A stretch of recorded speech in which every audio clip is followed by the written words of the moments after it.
Parang mahirap makapaniwala na nandito na naman tayo sa kampanya. Napakabilis ng panahon, napakabilis ng pagdaan ng 3 taon na akala natin ay magiging mas matagal. Ngunit nandito nga tayo sa darating na halalan sa Mayo.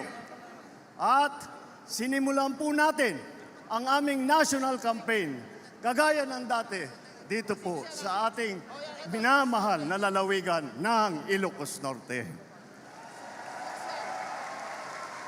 Andito po ang aming ipinagmamalaki ng mga kandidato para sa Senado. Ngunit, bagamat nakatuon ang pansin natin sa ating mga kandidato para sa Senado, huwag po natin kaligtaan ang halos 18,200 na local executive na ating ihahalal sa Mayo. Nabanggit ko po ito dahil may pagmamalaki ng alyansa na kami lang ang may kumpletong tiket mula sa senador hanggang sa sangguniang bayan ng pinakamaliit na bayan ng buong Pilipinas. At hindi pangkaraniwan ang mga aming kandidato. Hindi po kagaya ng mga nakikita natin sa mga iba't ibang partido. Hirap na hirap makakuha ng kanilang mga miyembro. Ang aming pong ipinagmamalaki at pinaglalaban ay subok na at matagal nang nagseserbisyo sa publiko. Hindi po ay naaawa rin po kuminsan sa ating mga katunggali dahil nagmamakaawa para makakuha ng mga malalakas at magagaling na kandidato. Di tulad ng iba, karampot lang ang kandidato. Dito po, buo kami. Hindi lamang buo sa numero, ngunit buo ang loob para ipaglaban ang kapakanan ng bawat Pilipino at ang buong Pilipinas.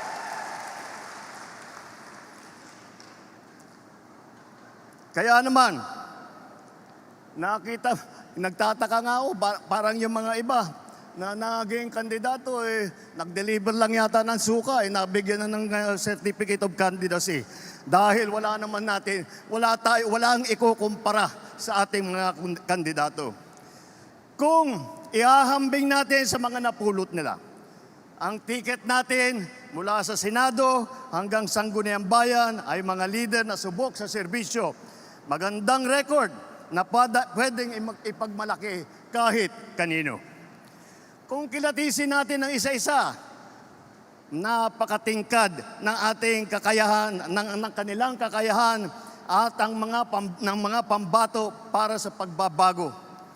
At kapag pinagsama kagaya nito na nangyari dito sa alyansa, ay lalong nakaka-impress ang kanilang pinagsamang lakas at galing. 8 po sa ating mga kandidato ay veteranong senador. Palitan ko na lang, matagal ng senador kasi pag veterano baka akalain nilang hindi lang luma kundi matanda. Andito po ang ating mga senador, Senator Cayetano, Senator Lacson, Senator Lapid, Senator Marcos, Senator Pacquiao, Senator Revilla, Senator Soto, Senator Tolentino. Pagpasok po sa Senado ng mga re-electionist sa Senado ay wala na pong OJT. Hindi na mag-aaral. Alam nila ang trabaho. Alam na nila ang pangangailangan ng Pilipino. Alam na nila ang gagawin nila upang gawin at idala sa ating mga kababayan ang kanilang pangangailangan. 7 naman ay nanggaling naman sa Kongreso na subok sa batasan. Andyan po ang mga Congressman Abalos, Congressman Binay, Congressman Cayetano, Congressman Marcos, Congressman Pacquiao, Congressman Tulfo, Congressman Villar. Kitang-kita po naman natin na itong lahat ay sanay na sanay, subok na subok at matagal nang nagpapakita ng galing.